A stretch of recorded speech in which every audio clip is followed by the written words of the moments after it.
This is TJ's Warich with the Agents of Fandom, joined by Bryan Andrews, director, executive producer of What If.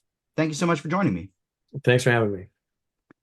Previously, outside of an original character like Kahhori, characters would be held out of What If until after they've appeared in live action in the MCU. Yeah. What changed for season three, allowing additions of characters like Storm from Allison Seeley Smith?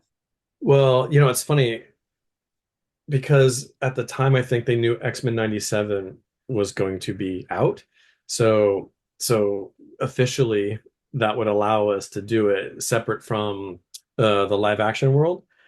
Because she was going to be in this, and because it's the same voice actress and everything, so it's a variant of, I mean, so I think that allowed them. Plus, we love Storm, and it's like a perfect. It was just a perfect way to do that. You know what I mean? And in hindsight, I think we were kicking ourselves because it takes a while to set these things up and do these things. But it's like we could have done more mutants this season. Oh my gosh, what the heck? But because at the time we didn't know that they're gonna have all the Fox stuff back. You know what I mean? So we could have had a Hugh Jackman thing, and but oh well. Maybe there'll be some in the future, and then we get to party with those guys. But at least we got Storm, so that's awesome. Were there any characters you wanted to use who were off limits? Off limits, it's funny. I wanted to do something with Beta Ray Bill, but that's like, and I also wanted to do something with Ghost Rider, but they're just like, well, yeah, maybe not so much. Or get like Iron Fist and Shang-Chi together or something like that, have like a real super mega kung fu centric episode. But yeah, they're very careful about making sure we don't step on the toes of films that are about to come out. And throughout our tenure, our writers often would be coming up with stuff, and like the higher ups have to be like, nope, nope, nope, because that's happening in Guardians, or nope, nope, nope, nope, that's happening in such and such. And they were like really close and sometimes almost spot on to some of the things that are actually happening in those movies. So no, they watch out pretty good. That which is why I like that when we do stories that just are booze, just crazy out there, really genre specific, like the Western we have coming up, or the Agatha Harkness one we have coming up that's like in the 30s. That's just fertile ground and total freedom to have a lot of fun. So yeah, those are great. I'm very happy you brought up the Western because that was what my next question was centered on. That's the Nice. one I'm most excited about. We get Shang-Chi, Kate Bishop in a Yeah. Western. Where did this idea come from? How did it originate? I've always wanted to do a Western, and the original idea I had was like too much for like Brad and company. It was like it was way too heady and dealt into like, Reconstruction and post Civil War, and like, the war isn't actually won. There's still like a problem with like racism and the rest of like big stuff. Like that's almost like its own series, right? You could really sink your teeth into all that stuff, right? But he still loved the idea of possibly doing a Western.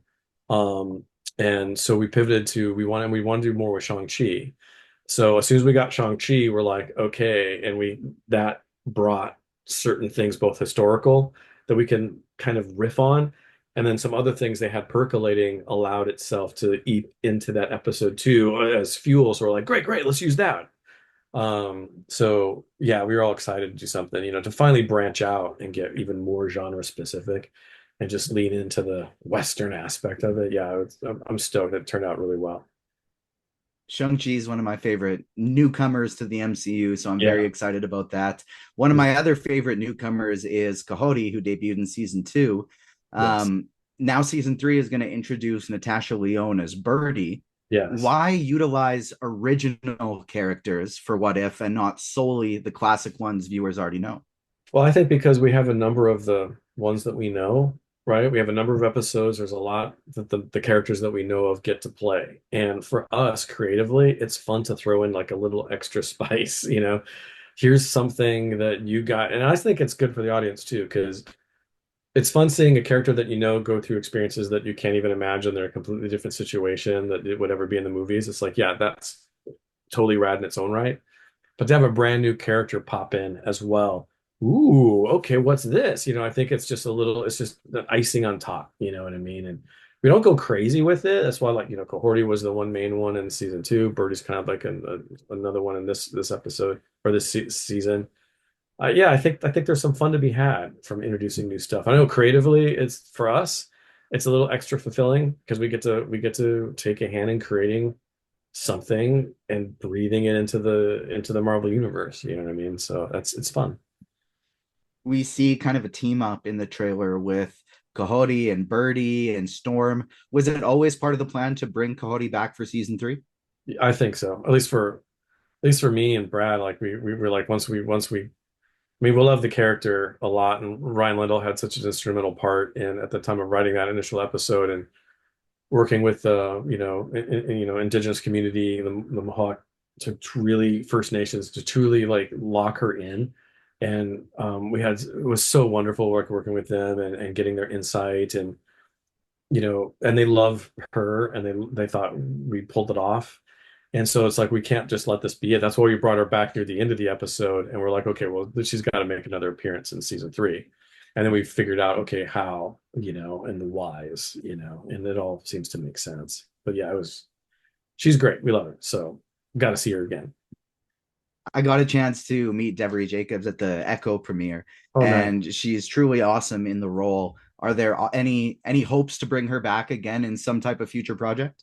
I mean, I would love to. I mean, right now, supposedly this is it for What If. Who knows what the future may hold? Maybe they'll be like, no, we're gonna do some more. Haha. Who knows, right? But seeing her, that character, and that community in live action would also be rad. You know what I mean? So, but that's for the super higher ups at Marvel to decide when and if that happens. But I would certainly love it. Do you got for What If? We know it's this iteration is done for the time being. Brad teased on the Phase Hero podcast that there's a reason for that. It's going to culminate to something, and there's a reason it's concluding. Mhm. If What If in some capacity returns down in the future, do you have more ideas up your sleeve that you'd love to throw into it to keep helming it? Yeah, I mean, I think we come up with so many ideas just to run past Kevin, and he whittles it down to like a little bit more than a season's worth, and then we have to go in there and fine tune and find the last, that'll be whether it's eight, nine, or whatever. But there's all these other ones that were like highly rated for Kevin, but he's got to choose something, right? He can't do like we can't have 30 of them in a season necessarily, right? So there's a lot of ideas that are just sitting on the side that you guys have no clue about that are like just as great as the ones we've taken across the finish line, right?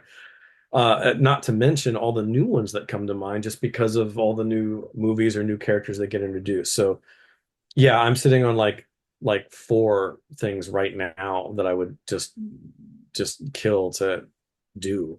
You know what I mean? So who knows? We'll see. But yeah, we got like Cap says, I could do this all day.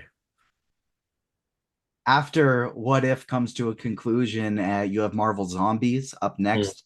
What's your dream Marvel project to make after those two come to a conclusion? Oh man, I mean, like I said, I got too many ideas. It's just what will they allow me to do? But I just can't wait for people to see zombies, and I hope they have a really great positive reaction to it because it's TVMA, it's a bit more than what you're used to and what you get out of Marvel, to a certain degree. I hope people are really excited about it. And so once that comes out and depending on the reactions, that might open the door for some crazy stuff. So chit chat's happening, you know what I mean?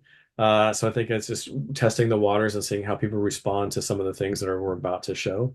But depending on those responses, it could be full bore into something else insane. So which would be exciting. It'd be really cool. You've been with Marvel since almost the beginning of the MCU. How has that process of pitching things to Kevin adjusted from Iron Man 2 and Avengers? We have no idea if this is really going to work yet, to Endgame. This is the most popular thing in the world, to now trying out new things, trying to introduce these new characters, seeing what sticks. I mean, it's been a wild process. But throughout it, it's always been the same, right? It's like here's the story and here's the characters, and just honestly telling that in a way that's entertaining, I think, to Kevin and to ourselves, right? It's not worrying about second guessing an audience. We're always trying to make sure the audience is going to have fun. We're trying to take care of the audience. There's a difference between that and just catering to the audience, you know what I mean? Because the audience at times doesn't necessarily know what they want exactly, but they want to be entertained. They want it to be good. They want to like it, you know?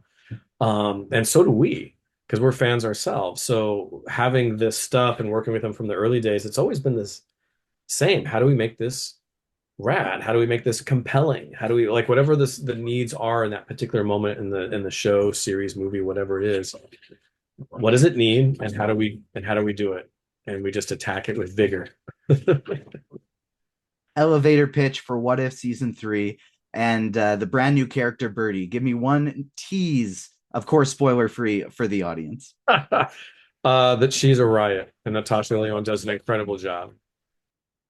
Thank you so much for joining me, Bryan.